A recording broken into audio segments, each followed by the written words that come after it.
X-Pac 12360, featuring weekly news, insider commentary, and interviews with superstars, past and present from the world of pro wrestling. A new day is dawning for DX. And now, your hosts, Sean X-Pac Waltman. Welcome to X-Pac 12360, everyone. Woo! Got a good show today. Didn't I just say that last week? But it was a good show last week. It's a great show. Yeah. So, hey, in studio, we're joined by Joey Ryan. Yeah. Big fan. How are you? Yeah. And we're gonna talk about all the shit going on in wrestling. Everything possible, and then of course, special guest right here. Yeah. So. And how's everybody doing over there on the couch? Hey, Steve Kaufmann, thanks for coming in today. Howdy, thank you for having me. Nice to have you back. Absolutely. And Denise and Jumbo over there. Nice little sandwich. I usually don't do the intros like in the beginning anymore because it kind of I was starting to like wanting to put my finger down my throat and puke over it. But that's one way to start the show. Yeah, but it just felt like it felt appropriate just now.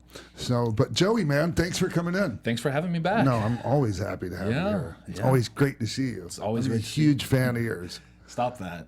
You're going to make me blush. I think it's appropriate. I mean, on a week where we celebrate America, I mean, this is a guy right here who's literally living the American dream because you've kind of found ways time and time again to have success, and you've done it in ways that no one else has done before. Whether or not people enjoy it, you're doing great, and I think it's the American dream on the right week. Well, thanks for the compliment. There you go. You were Mr. America in Wrestling Isn't Wrestling, right? I was. Yes, I was. Oh, yeah. Wrestling Isn't Wrestling. I was the American muscle guy. Hey, and Joey. Yeah. Joey, something that people don't really think about when they think of you, but you are now, and that's a wrestling promoter. Oh yeah. I mean, I was one of 6 founders of Pro Wrestling Guerrilla. So I had. Oh, that's right. Yeah, but it's been a while. I forgot about that. It's been a while. I haven't really done anything in the office for them for years now. So this is my first solo bar wrestling is my first solo venture. Yeah. Into it. And we just had our 1-year anniversary show. Yes. Yeah, I was on last November, was it? Yeah, it was last year for sure. Yeah, and I enjoyed it. Honestly, I tried to book you again, but you're too busy. You're too busy. You're too busy for me. No, but like that match that I had with you guys. Yeah. Like I was ready before that match. I was ready to just go. I'm done. You Really? know, honestly, because I can do other things in wrestling to make a living. Yeah. And I was so tired of having shitty matches all around. You know, on some of, and nothing against anybody, but you know, sometimes you go to shows and the matches aren't the best. Yeah. And you don't feel that great afterwards. Yeah. And you're supposed to feel really good after a wrestling match. Right. I mean, but mentally. Yeah. Even if you're hurting, like it's like, oh yeah, we just went out there and crushed it. And I wasn't getting any of that. Yeah. You know, and that's like my drug. Like it's one of my drugs of choice. And I ended up getting it that night. Oh, like sweet. the uncut shit. Yeah. Yeah. Well, good. I'm glad you had fun. Yeah. Yeah. It was a real fun match. Yeah, it was. And so like that's an every month thing. I'm doing it twice a month, and actually August I have 3 shows. Wait, twice in the same venue a month? No. I'm doing one in the Baldwin Park, which is a little bit like 18 miles east of LA. Yes. One in that month, and then one in I'm starting. This is my first. July will be my first month at a venue in LA, Los Angeles. Yeah. Whoa. So I'm going to go twice a month, and actually August I have 3 shows because the Baldwin Park venue, they love it, and they requested more shows. Right. So I'm going to do 2 shows there in August, and then 1 show in LA in August. But from here on out, it'll probably be 2 months. Did you guys have a big meeting, like a big creative meeting to come up with the name? Bar wrestling? No, well, so I wrestle for DDT Pro in Japan, and DDT Pro has a lot of promotions under their umbrella, you know, and I did when I was over there one time. I did a show called Tavern Wrestling, which is the very similar standing room, cheap tickets, cheap booze, you know, fun matches, no storylines, no title matches, just everyone having fun. And so I kind of just took that template, and I told them too. I said, "Hey, I'm going to steal this idea," and they were all for it. So. I mean, you're the all-time Ironman heavy metalweight champion, so I think you have the right. Yeah. So no, DDT is very supportive of it, and they like it. So yeah, and So yeah, I just came up with bar wrestling because it's similar to tavern wrestling. I just wanted something direct and to the point. Like people know that they're going to a place with a bar where they can drink and watch wrestling. And that's a big so, Anthony from here at AfterBuzz TV. People are wondering who the F I'm talking about, but he's one of the engineers here. He's an AfterBuzz guy, and he came out to bar wrestling that night, and he was like, "Oh, this is amazing. You can get drunk and watch fighting. And, people pretend to fight, and it's the standing room makes it kind of a rock show environment. It's a party more than a wrestling show. And do planches into the topes and shit into the crowd. Yeah, it's Make fun. people scatter. I'm glad that it's that it's worked and it's people are enjoying it. I remember last year there was a show on July 4th, and I don't know if you recall. Yeah, it was hot that day, and no matter who was there, you felt like it was a workout. But the show, it was incredible. Yeah, because we did it earlier in the day because we wanted to get people out in time to go see fireworks if they want to see fireworks. So I think we did a 4 p.m. show. Yeah, which in Southern California is in July is. Kind of a warm to put that many people in one room, and then have athletic stuff going on. It just was it was fun. It felt like real fun. Yeah, but everyone was sweating. Mm-hmm. So that 4th of July show, you had Cody Rhodes on. Yes, and he got you to do a little something with his T-shirts. You want to say it? Oh, tell that story. Yeah, so that was the second show we ever did because the first one was June, and then July we did the second show. And so just to attract people on the second show, we did a T-shirt giveaway. So if you came to the show, you got a free bar wrestling T-shirt with your ticket purchased. And Cody was there. We did our match, and he wanted to film like a commercial spot for these wines that he had coming out. And so we the audience he gave him a little bit of an introduction, and they were awesome, and they helped film this commercial for Cody. And Cody, I don't know if he was he was just saying it or whatever, but he said, "Okay, thank you everybody. Next show I'm gonna make sure that you all have Cody Rhodes shirts for free." And so everyone, yay! And then a couple days later, I said, Cody, you gotta pay that off, and I can't afford to do that again. And so Cody put the money out to get everybody Cody Rhodes shirts for the third show. So what do you mean everybody? Everybody who bought a ticket. Holy shit! Yeah. Everybody who bought a ticket the second show got a free bar wrestling T-shirt. The third show got a free Cody Rhodes T-shirt. So alrighty. And it wasn't. The bar wrestling T-shirt that I had was one color simple shirt. His Cody Rhodes shirts are pretty elaborate, so they probably cost them a little bit more to make. Wow. Sure. So I'm just trying to do the math here. So he's technically an investor now, I guess. So what's the balance like for you? Not only being a promoter, but also being a wrestler, especially now that bar wrestling is your own. It can be pretty hectic. If I'm trying to, I've been lucky so far because I've been a part of wrestling shows where things become disastrous. Stuff falls apart. People don't show up. The rings problems, or just any little thing that can go wrong. And I can't imagine having to go to try to troubleshoot fixing a wrestling show and then being still wrestling and having a match and planning, and not just having a terrible match. Yeah. So it's just luck. I've been blessed so far with my team, my production team, and it's been great because I've been able to wrestle on all the shows and not really be too stressed out about the production part. I should mention more of the production team. What helped me start it was these two guys, Orlando and Peter, who run Violence and Suffering in New Jersey, a show called Violence and Suffering. And they wanted to run on the West Coast, and they were pitching it to me for a while until I finally said, okay, let's try it. And they've been great as far as support, as far as coming out to help produce the show. So I don't always feel like I have to answer all the questions. Plus, you have a great crew, but also I think thanks to social media, it's almost like a well-oiled machine now. Every single month, you're pretty much guaranteed that people are going to be excited. They're going to come out. Everyone I've been to has been packed so far, and you're a year plus running now. Yeah. We've every show since January has been a sellout. January we had Candice's last independent wrestling match before she went, Candice LeRae, before she went to NXT, and that show sold out. And every single show since then has been sold out. What also I've heard, just is all word of mouth. There's no way to study it, but people have said that in December when we had Macaulay Culkin do a Home Alone bit in the ring. and it was unadvertised. That people are like, no, we can't miss it now because we don't know what's going to happen. We have to come because we don't know what surprises.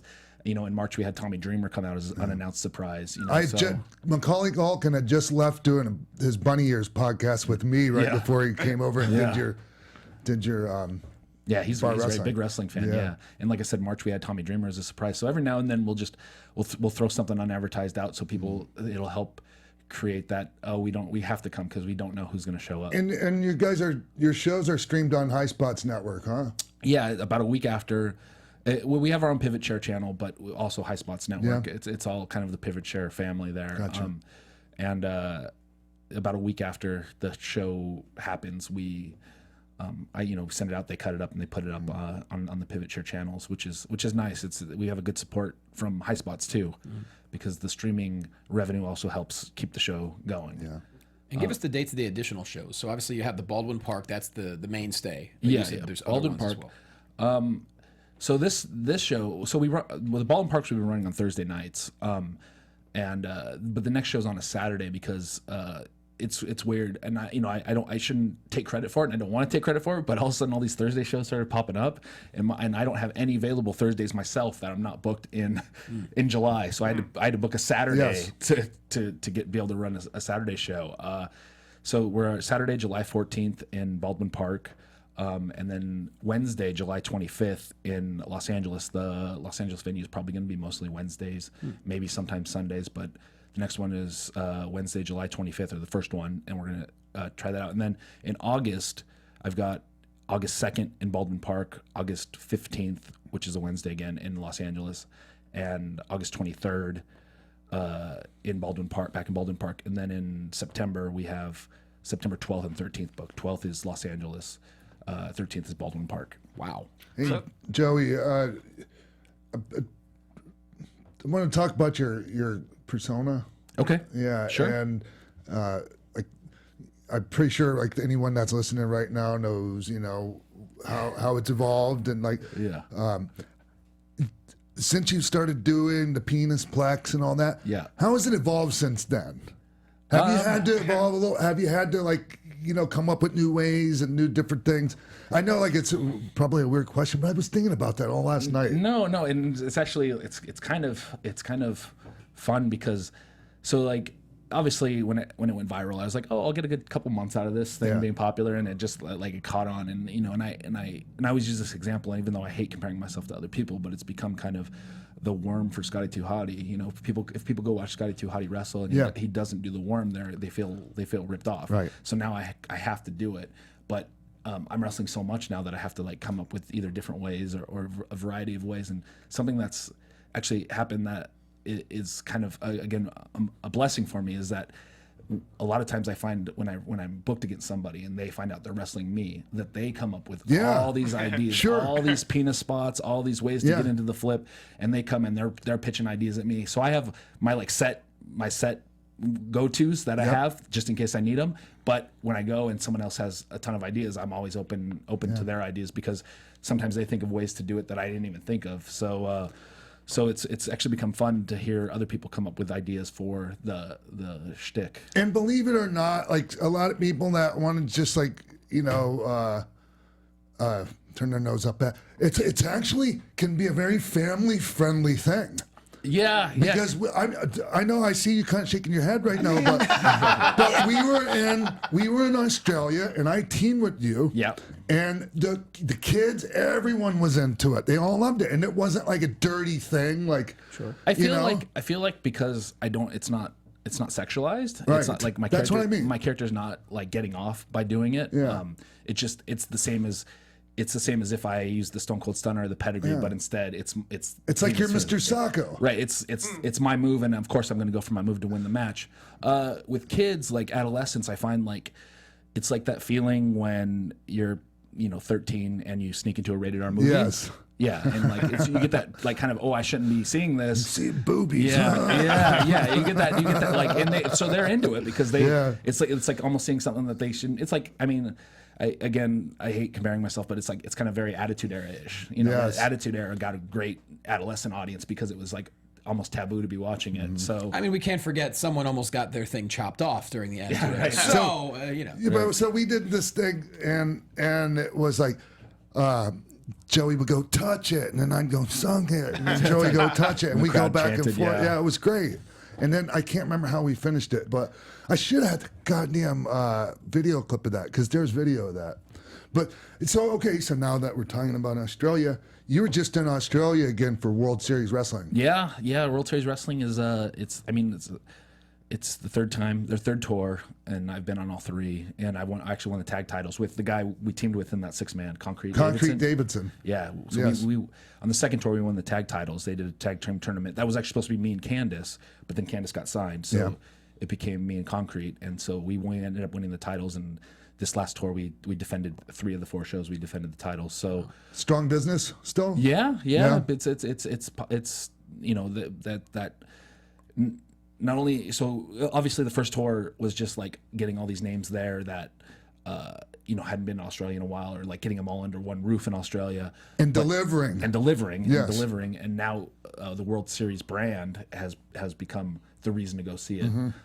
So you know, like it's not just like we're going to see any odd wrestling show with these guys. It's like we want to go see World Series Wrestling because we know the product will deliver. Yeah. And that just speaks to the power of wrestling right now. I mean, I've never been to World Series of Wrestling, but I have heard so much about it in the States. And it's incredible that it's traveling that far when we have so much wrestling in America. That just goes to show you the worldwide appeal and how much it's blowing up. And they just teamed up with Impact, I think. They're on the Impact. Their shows are being aired on Impact's streaming service, I think. Oh, really? In America, yeah. Huh.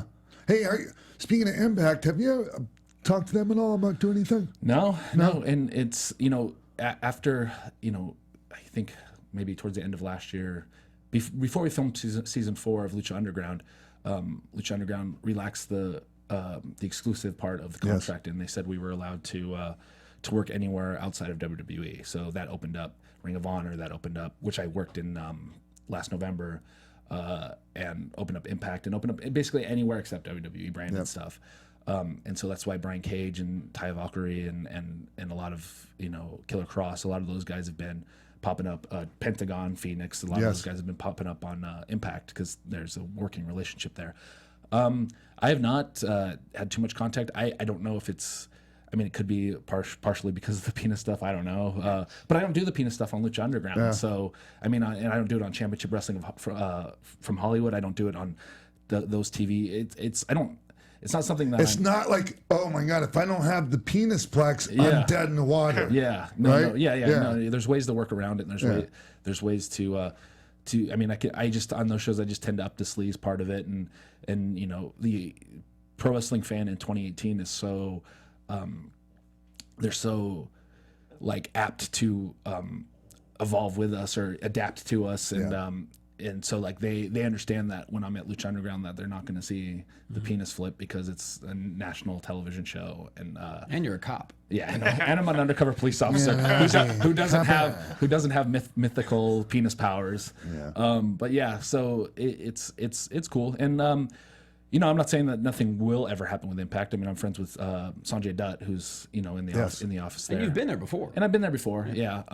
Might just be a timing thing. I don't know. But you're busy. Yeah. It's also busy. Like, you know. I mean, how you're busy? What's your schedule like? I'm usually doing 3 shows a week, sometimes 4, because these Thursday shows are popping up. But yeah, so I did before Australia. So I did 2 weeks in England. And then I came home for 1 day, and then I flew to Australia. So I flew 10 hours from London to LA, and the next day I flew 15 hours from LA to Australia. And, you know, did 4 shows in 5 days there, and then came home, and then that's plenty of work. Yeah, and then ran my show on Thursday. That Thursday I came back on a Tuesday, ran my show Thursday. Friday I flew to New York for 2 shows. Yeah. So yeah, I mean, I it's not like you know, I necessarily need the work, but it's always fun. I had a blast when I was with Impact because it's a completely different crew now, you know. Yeah, I nothing's scheduled, but that doesn't mean it's never going to happen. Hey, so what, like, you being as busy as you are, and you're busier than I am these days. Do you get a chance to, like, you know, keep an eye on, you know, the other shit going on in wrestling right now? It's very difficult. Luckily, with Twitter, you can get the big news, and it's weird. You being in wrestling, you want to stay updated on what's happening in the industry. And in years before social media, you'd have to sit down and watch the product to see what's going on with the television product. And but now you can just look at Twitter and people are tweeting about it. People are posting video clips and GIFs and all that stuff. So you really don't have to. You can stay. You can get an idea of what's going on. Without having to sit down and watch 3 hours of a show, and so that's helpful. I don't know. I mean, it's weird. Sometimes there are people that are on like NXT and because when Candice will tell me I have a match on NXT and I'll be like, okay, I'll make sure to watch it this week. So I'll watch NXT and there'll be people on there that be like, I have no idea. They have people, obviously they're over and people are chanting for them and they've been on the show for a while and I've never even heard of them. Yeah. Which is crazy to me because of. Do you remember when you used to know every single thing going on in wrestling everywhere? Yeah. Right. It's crazy. It's nuts. But it's.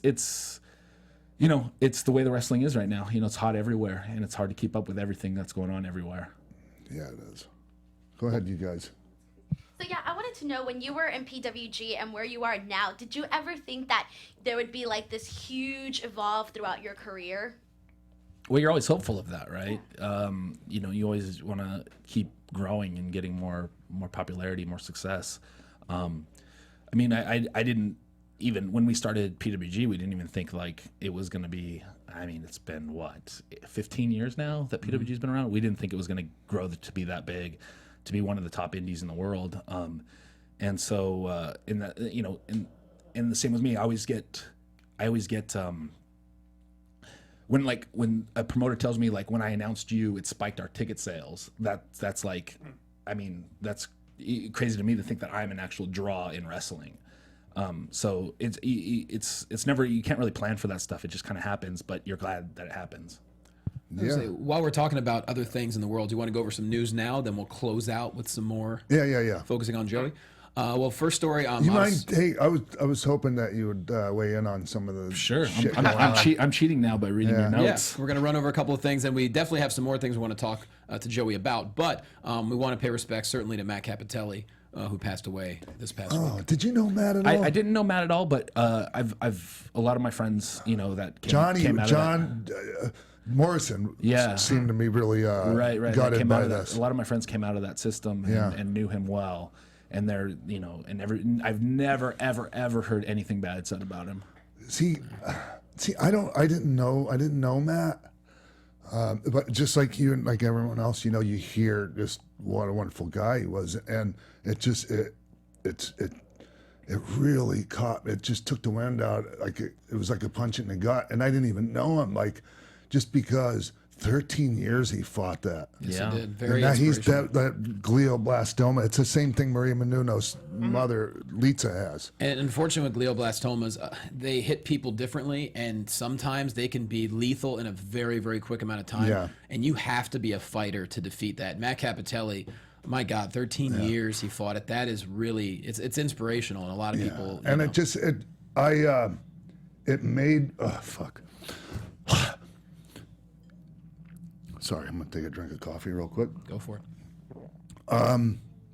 It just made me think about back when I didn't really give a shit about living and actually tried to take my own life, and this guy's fucking fighting, for 13 years for his life, and I just, so it's just it's really, life fucking can really be unfair. Some things don't make sense, but Capitelli inspired a lot of people. Yeah, and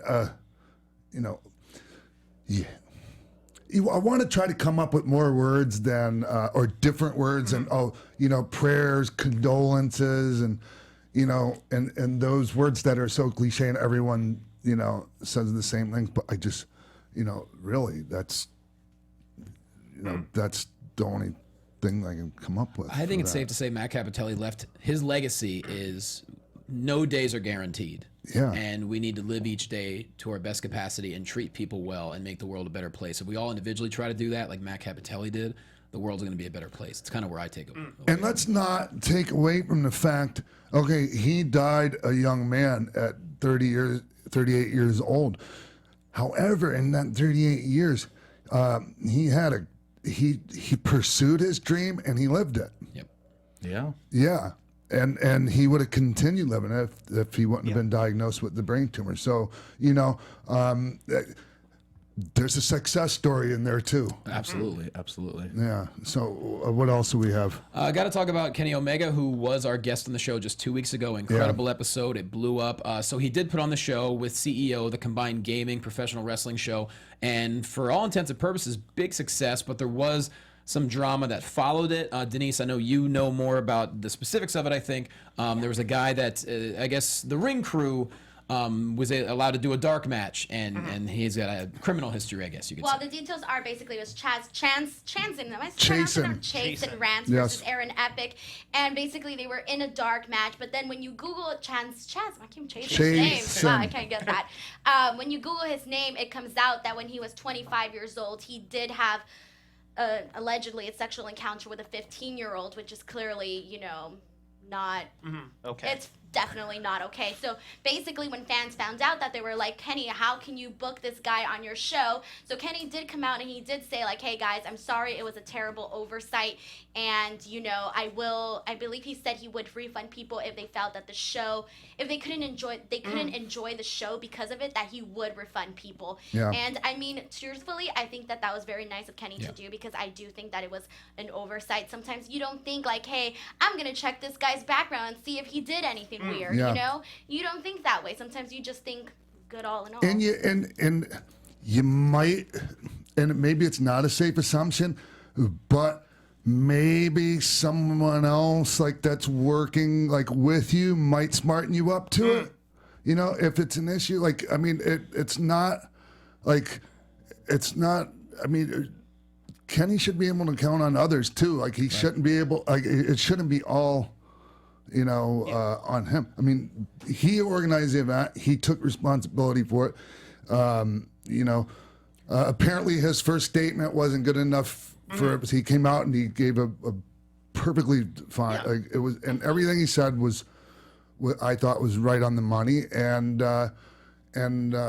what do we want? Do we want his head on a chopping block? Jesus Christ, the professionally outraged, like, come out of the woodwork on shit like this and, like, save it. There's plenty of shit to really be outraged over. And I think it was totally valid to complain about this and bring it up and make a stink about it. Yeah, and and if he had doubled down and been like, you know what, I booked it, everything's fine, then you're right to be outraged. He didn't do that. Yeah. He can only deal with his present and what he knew in his present. Yes. Right. He knew he had a ring crew that was busting their A's for him, and he main- said, "Hey, go have a match." My main issue is with Chasen. Yeah, Of course. Not even because of the past stuff, because, I mean, obviously got a problem with that, being father of a daughter myself. But just the selfishness of him putting himself in that match, knowing it was going to raise some eyebrows. Bullshit on you, Chasen. Yeah. And the other guy, isn't he like accused of doing shit too? Aaron Epic? Not sure. I don't believe so. Not No? gonna say. Okay. But on Kenny's side, to follow up both your points, whether you're producing a wrestling show, a comedy show, a theater show, especially at a destination where it's not in your town, you have to be able to count on the people. And honestly, you're not going to have time to do a background check. Yeah. You're right. It's on the individual himself to be like, hey, by the way, if you're going to put me in this match, I have this history. But clearly he didn't do that. Also, I've got personal issue with Chasen, going back to how he handled when he was supposed to be taking care of Scott Hall when Scott was in really bad shape, taking advantage. And so I don't want to piss me the fuck off. Fair. Sorry. Understandable. Sorry, Joey. I don't know if you want to weigh in on this one. No, what's actually, like I've known Chasen for years, and obviously because he's been in wrestling and been Yeah, around I've wrestling. known him too. And He's not an evil guy or anything. No. And he made a mistake, and Yes. and he's obviously still paying for that, and and he should be. You know, Yes. like he made a conscious decision at an adult, a responsible age to do that, and and he's still paying the consequences for it, which again he should be. I was booked in a match I was booked for a show in the Orlando area. Was it early? Might have been even earlier this year, or late last year. I think it was earlier this year. And it was announced. When you get booked, you don't weigh in on who you get booked with. I was booked with Chase versus Adam Rose in a triple threat, and both of those guys have a checkered history. That's right. And I didn't know until fans started like, "Hey, how can you do this? You've stood so strongly for women's equality in professional wrestling. How can you work with these guys? How can you?" And I didn't even know it. How are you supposed to know? Right. I didn't know until fans, started tweeting me about it, and then and luckily, well, I mean, I would have asked for it either way, but they were tagging the promotion in it too, so the promoter saw it. Yeah. And I explained to the promoter, "Hey, look, you got to take me out of this match. You got to put me in something else." And he did because he saw all the backlash too. But it's just one of those things that those guys and when you do something like that, you have to live with that for the rest of your life, and that's why you have to register, because that's your life now. And I think you're right about him knowing that he gets this kind of reaction for just being around. He should have at least brought it to Kenny's attention, or whoever was in charge of the dark match, hey, that you might get this backlash. If I would love to do this. I thank you for the opportunity. I would love to do this, but you might get this backlash. Yeah, but that's not Jason, because he's a spoiled little rich shit. Sorry, I'm sorry. He is. Can be pleasant to be around and that at times, but he is more worried about himself. That's how he is. Sorry, he's always been respectful and everything. Well, for the most part, but no. So I'm disappointed in him for that. I don't think you commit the crime that he did without looking out only for yourself. I mean, that's a perfect example what you just said. Yeah. Well, is this something you worry about, being a promoter, Joey, to fall into something like this? I mean, there's always the chance, yeah. I mean, luckily I am so engulfed in the wrestling industry that I kind of know what's, again, with social media and stuff, you hear things about people, what their history is. Kenny isn't a guy who is, he's how many years has he been in Japan now? He doesn't really know the ins and outs of what's going on in the independent wrestling world. But I mean, most of the stories that are out there about these types of situations I've heard and I know of, and I can avoid that. And here's the thing too, the outrage, okay. What I'm going to do is I'm going to use the person I'm thinking about is Rich Swann. Mm-hmm. Okay, yes, okay.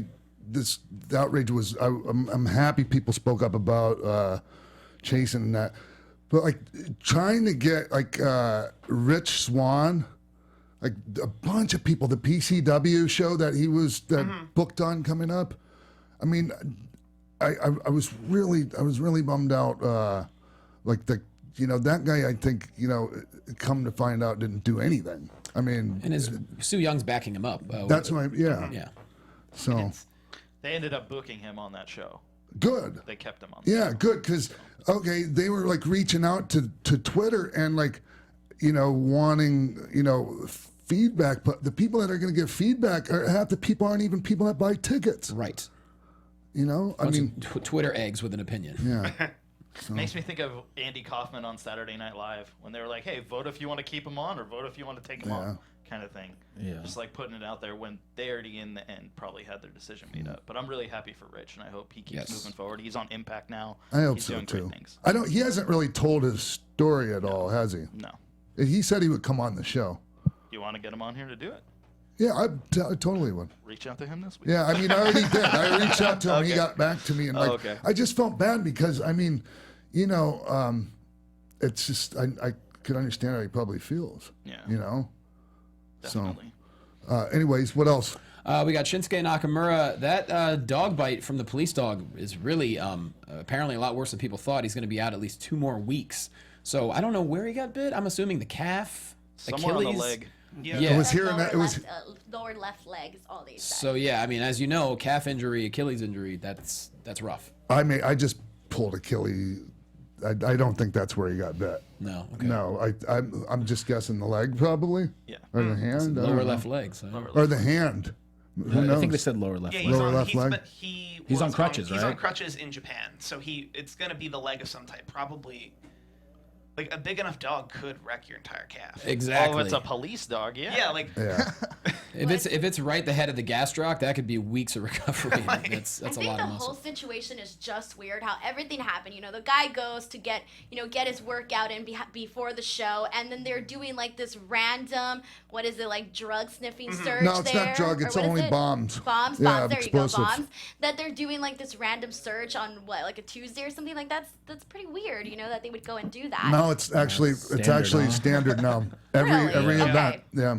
Matter of fact, when I pull into the Staples Center, they have the dog Yeah. come around and sniff under the car and all that shit. Yeah. The mirror under the car. Yeah.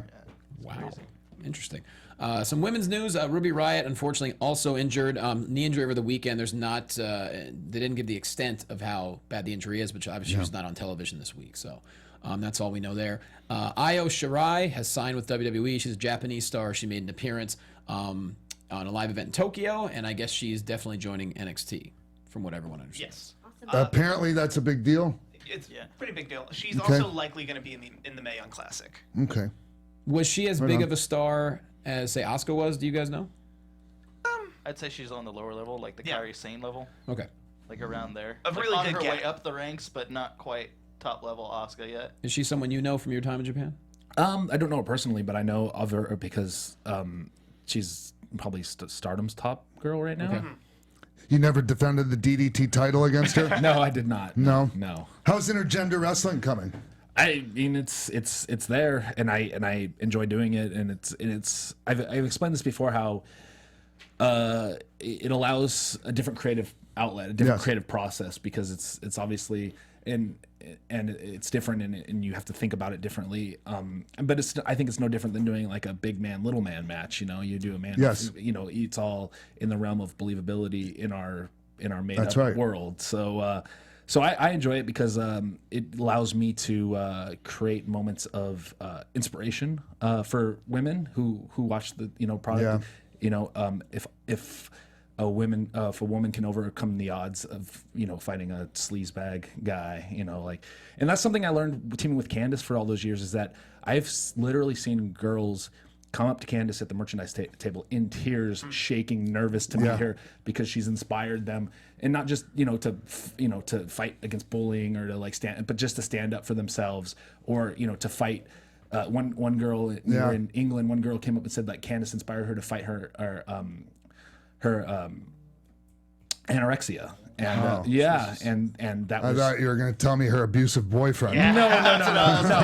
No, it's not always about physical, and Right. that's the great thing about wrestling, is that wrestling doesn't always translate to exactly what it is. The characters can overcome odds and adversity, and that can inspire people to overcome odds and adversity in different aspects of their life, And you not just never know- physical ones. Yeah, these Right. battles are like metaphors. Yeah. Yeah, and Yeah. you never know what's going to inspire someone, and, Right. and then when they come up to you and tell you that story there, it's incredible. Yeah. And was it Mia Yim? Mia who, Yim? Yeah, who had an intergender match with Brody King of all people not too recently?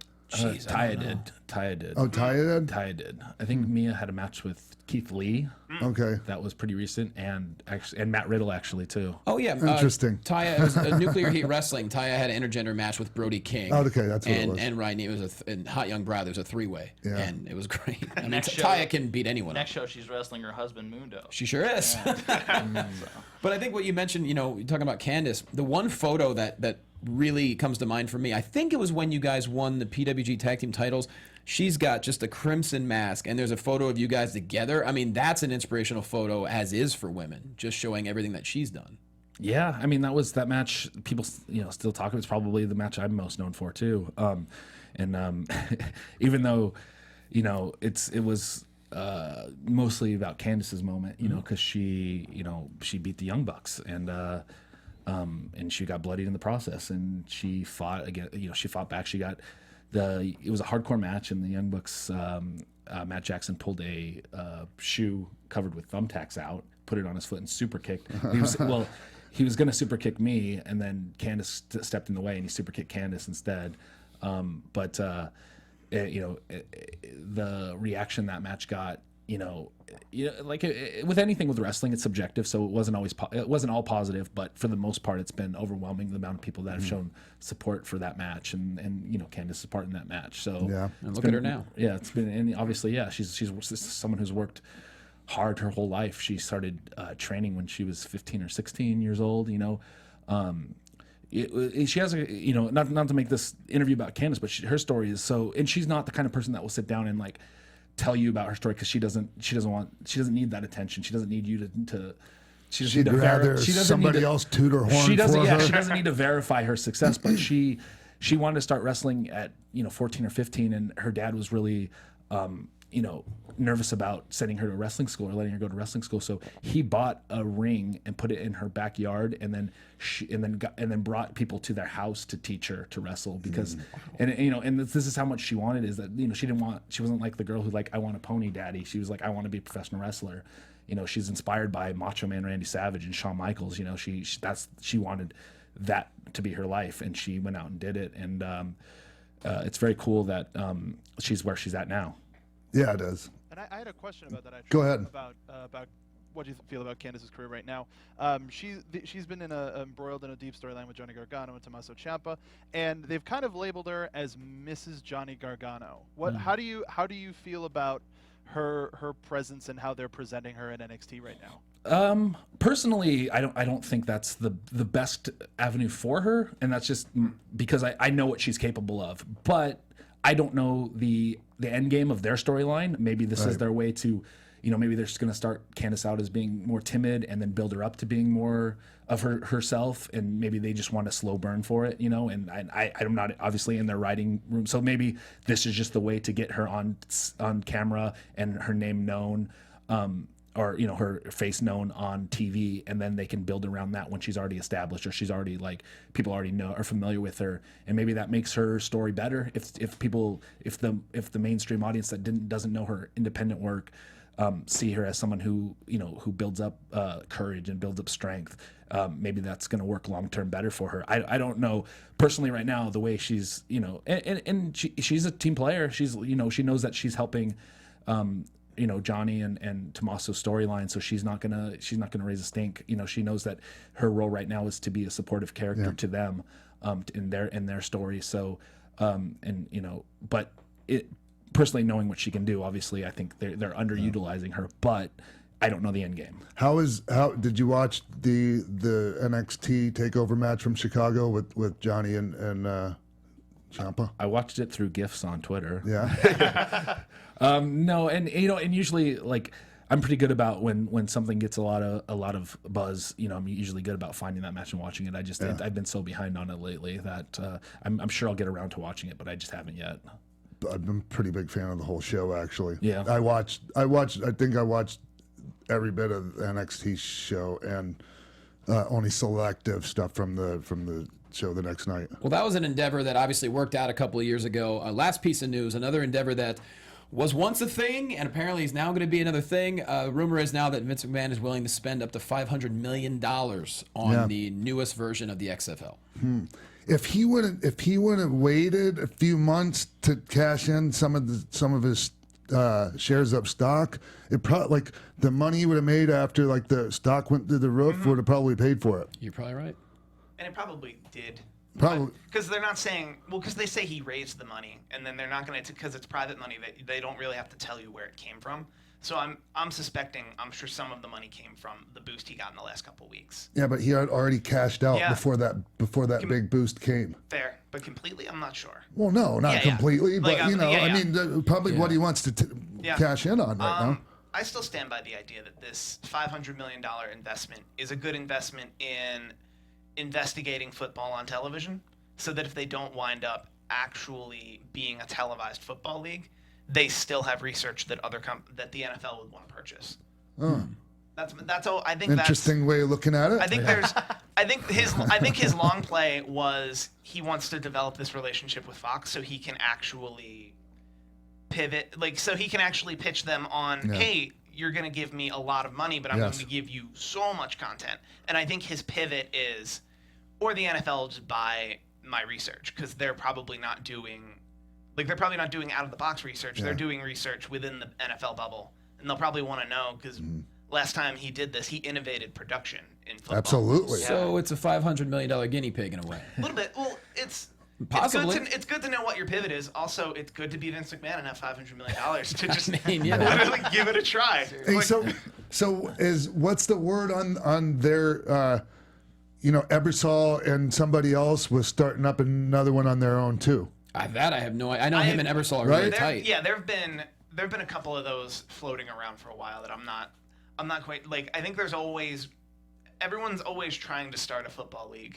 I'm going to start backyard football. Yes. Well, I wouldn't be that. the first person to do it because backyard football games happen all the time, but I'd be the first person to promote league, it. Yeah. What backyard football league on YouTube would probably do pretty well if you really. Yeah. What about football, but like wrestling and roller derby, where it's all like rugby? No, where the plays are all like choreographed. Oh yeah. I worked football league. Football game. I'm thinking that could be the I'm XFL thinking like for all the we know. territory league that Rikishi was doing. Yeah. Different teams like that, but no, worked football team. Worked football team. That would be really funny if the XFL was actually a worked football worked, league. yeah. And it's like they spent like triple the time we could have ever possibly imagined to develop it. I mean, you But gotta it could believe be awesome though. Who knows? They have to do different things. You gotta have promos. Yeah. Something, Yeah. You need the good sound bites. But yeah, that covers all the news. So I don't know, you want to talk to Joey as well, specifically about his history, not only with the newer version of his character, but also with Jim Cornette and basically kind of his thoughts about things. We talked about Jimmy. We did? Yeah, we talked about like Jimmy when Joey was here. Okay. Last time. Episode 27. Yeah. So what episode's this? This is episode 94. Yeah. Oh, wow. Yes. What episode was it when Joey was on? 27. Oh, Damn, wow. Joey. Yeah.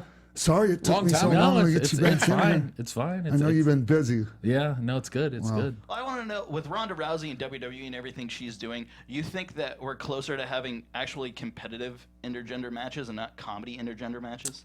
I don't. It all depends on if their marketing of it. If WWE can find a way to, because obviously they're working with under a PG banner and they're working with as a publicly traded company. So if they can find a way to present it where it doesn't trigger domestic violence thoughts, which I think is very possible. I mean, I think the way that I do it a lot of times doesn't is very different than how than the triggers of domestic violence, but I think their company's creative enough and capable of it for sure, and they just got to get the right players involved. And isn't Ellsworth doing a? I was just thinking that. intergender? Yeah, Carmella and Ellsworth, or somebody in Ellsworth. Yeah, well, no, he wrestled Becky Lynch, and now he's doing a thing with Asuka. But Yeah. no one You takes think him it's comedy, seriously yeah. as a It's- competitor. Right. Whereas, like, if Asuka stepped in the ring with Daniel Bryan, people would be like, "Holy shit, this is going to be a good match." Like, it would be a good match, and it's just they have to find the right way to market it so that it doesn't set off more negative than positive. Did you see the footage of who was it? Suzuki beating the living shit out of Asuka? No. Is it old footage? From Japan? Oh, maybe. Did you see it? Ooh, I haven't seen it, but I Yeah. will seek it out.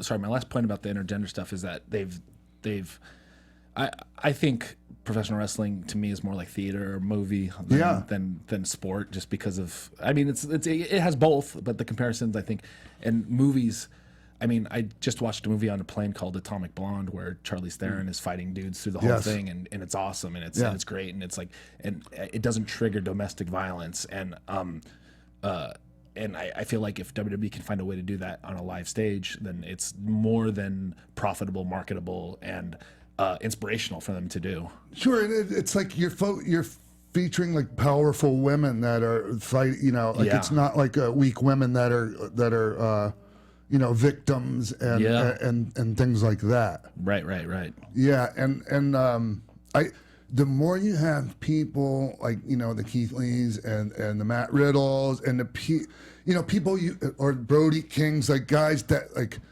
you would think would never do something like that. Yeah. doing things like that and having fun with it. Right. Like I think, okay, the more accepted it's going to be. Right, and that's just getting past a lot of wrestlers that are like, I don't want to sell for a girl. But if Keith Lee and Matt Riddle, former UFC fighter Matt Riddle, is selling for a girl, then we're wrestling. We're living in a different universe where we, for all we know, we all have superpowers. Like I always say that too. Like, maybe we all, because like you could see a superhero movie, you could see Scarlett Johansson in Avengers fighting guys, and you don't think of it because she's a superhero, but we know what a real fight looks like with the UFC and in professional wrestling. How many punches to the face can somebody take without bleeding or being knocked out? In a professional wrestling match, 15, 20? Easily. That's definitely a superhero trait. Yeah. So, like, who knows what powers us professional wrestlers have for fighting, and that's definitely applies to women and men. Yeah. Yeah, I think one of the things about that is that you definitely want to see the woman look like she has a shot, and then at the same time have the guy be like, oh crap, she's actually really good. I might be getting my ass handed to me today. And you want to see them like equal competitors. Sure, you don't want to see them and that's one higher than the that's other. just storytelling, and that applies to every single professional wrestling match, no matter who's involved. Is you have to tell a story to make it work, or it falls flat. And that could be me against Sean. We have to be able to tell an engaging story to get people to be into it, and it's the same thing if I wrestled you or whoever. You have to be able to be a storyteller in wrestling if you want to be successful. I think that's one of the things, that's one of the qualities that Taya has. When Taya goes in there and she goes up against a guy, like, okay, she's not here to mess around. She's not here to be made a joke of. She's going to go and, like, kill it. And that's, I think, one of the things that I personally really enjoy about her that she does incorporate in her matches with guys. Well, something Sean says all the time, it's not the moves in the matches, it's what you do in between the moves. For sure. How long did it take you to have that click in your brain? I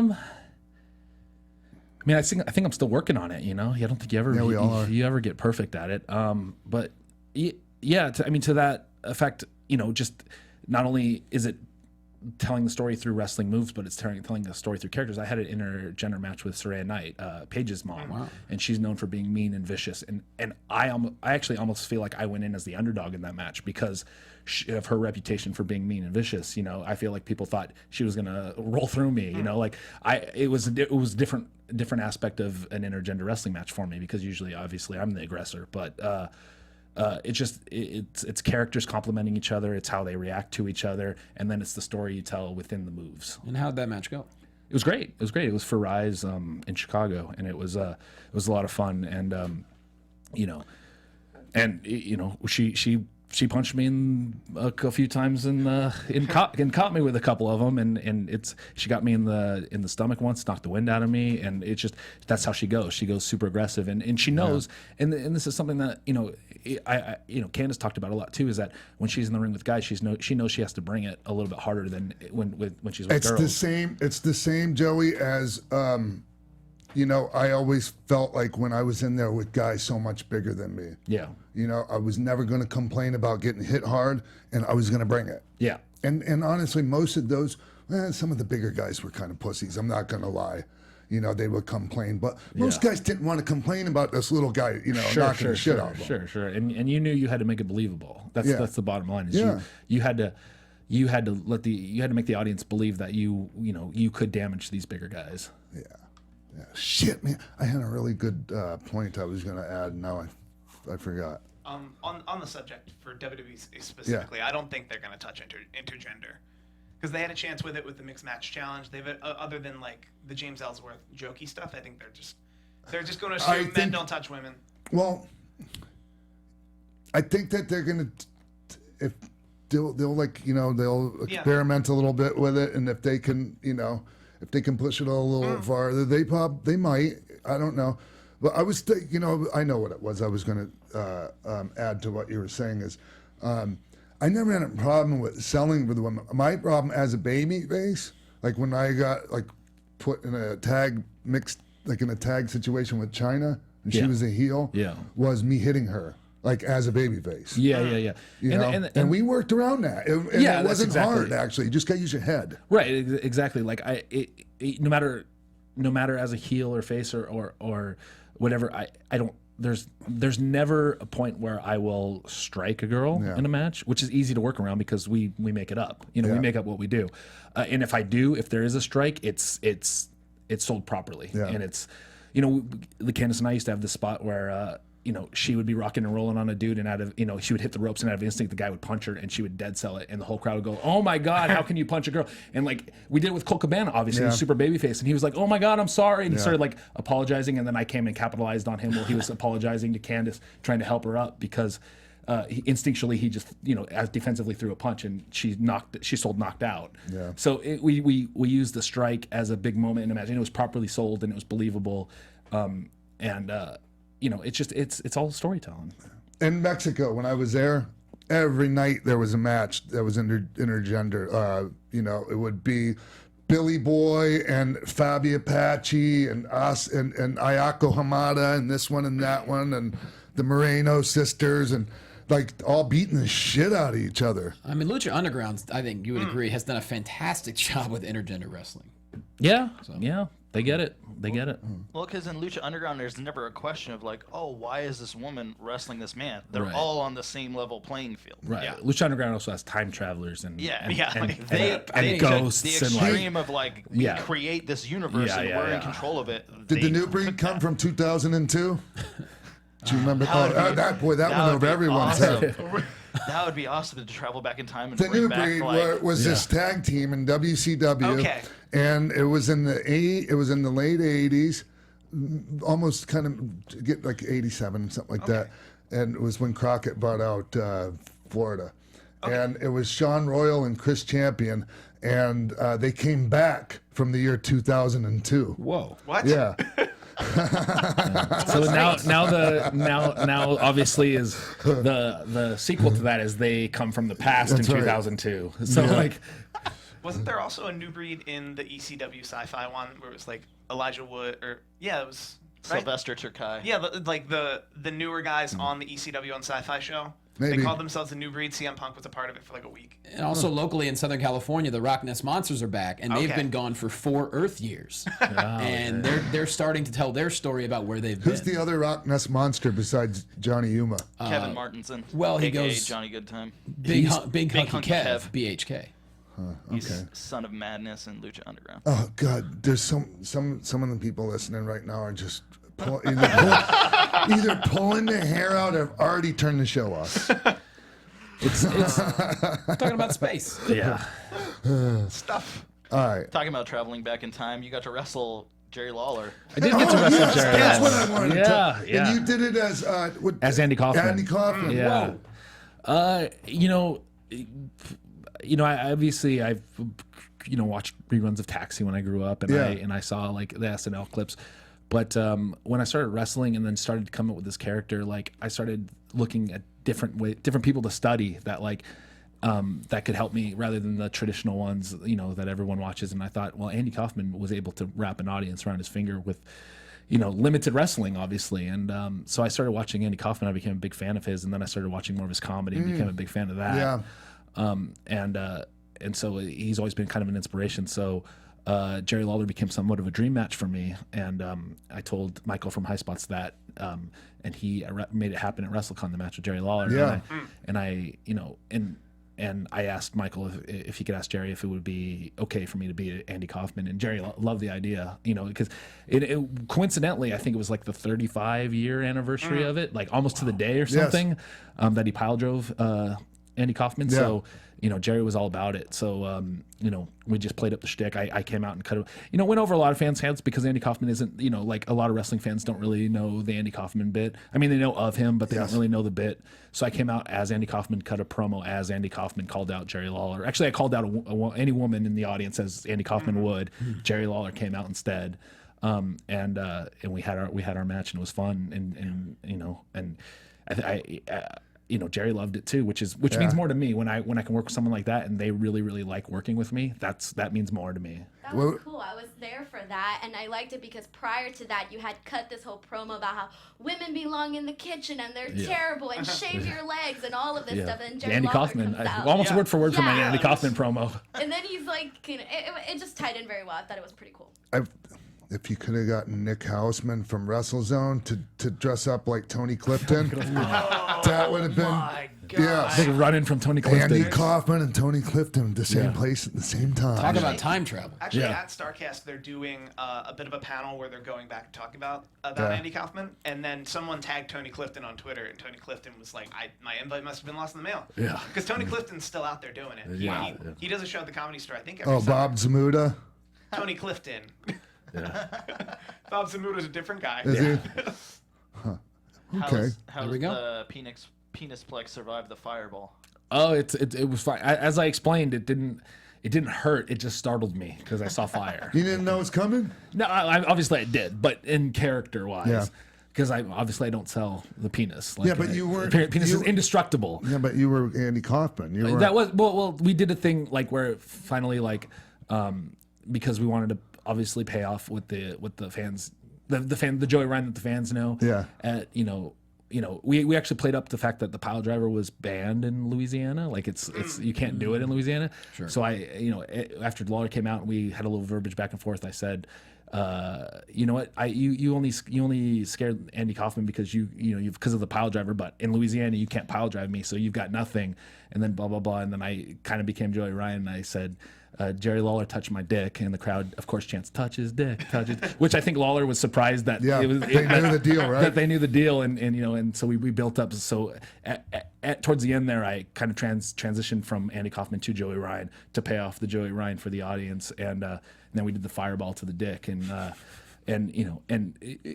as I explained in character, because the dick is indestructible, it didn't hurt. It just startled me that I saw fire. His aim was amazing. Yeah, we only practiced it one time too. And it was only to get the distance. Like it was just like he knew right away. He's like, stand here, and then he took 5 steps back and turned around, and it was backstage. And I was like, all right, good to go.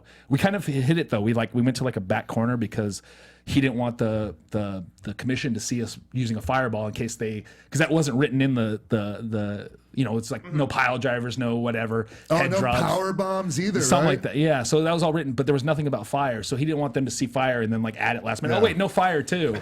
So we went and hid and we practiced it, and then we went out and did it. And there was no backlash. I mean, I don't think anybody's going to come down on Jerry Lawler about professional wrestling. He could have probably pile drived me 10 times, and the commission wouldn't have said anything. Probably. Right. Well, on that note. Hey, so is there anything else? No, I think that's a great way to close out. Cool. Hey, Jimbo. Yeah. Is there anything we want to talk about before we go? Do I have any? Joey or what you got going up? Yeah. Anything? Just got follow you on Twitter at The Real X-Pac. Buy your shirts at prowrestlingtees.com/Sean Waltman. Yeah, and Joey, where can they find your merch? You on social media, all that shit? prowrestlingtees.com/Joey Ryan. Depending on when this airs, there's a 20% off sale until July 6th by using the promo code America. Yeah. America. Yeah. And then my social media is at Joey Ryan online on Twitter and at Joey Ryan on Instagram. Great. All right. Anybody else? Denise, how's your YouTube channel? It's going good. The views are going up. Got to interview the cast of Glow, which was awesome, and then also binge watch that like crazy. Good show. If anyone hasn't seen it, check it out. It's a lot of fun. Season 1, episode 5. Mr. Monopoly. Oh yeah. Mr. Monopoly, aka Joey Ryan. Steve Kaufmann, what's going on with you? You guys can find me on Twitter at Steve Kaufmann. That's KAUFMANN. I run 4 different YouTube channels for pro wrestlers. You want to know which ones? Go and follow me. Okay. Good tease. I'm at Jay Quasto, Championship Wrestling from Hollywood, airing every single week. Coastline Clash, episode 1 is now up. And if you're in Phoenix, Championship Wrestling from Arizona, Nick Aldis will be putting the NWA World's Heavyweight title on the line against Peter Avalon at our television taping Sunday, July 8th. So check out social media for that. All right, and we'll be back next week here on X-Pac 12360 on AfterBuzz TV, Westwood One, and the Jericho Network. From executive producers Maria Menounos, Kevin Undergaro, Phil Svitek, Sean Waltman, producers Mark B. Donica, Jimbo Frank, and the entire X-Pac 12360 staff, we would like to thank you for tuning in. Like us on Facebook, rate and comment on iTunes and YouTube. Follow X-Pac on Twitter at TheRealXpac and email us at xpac12360show@gmail.com.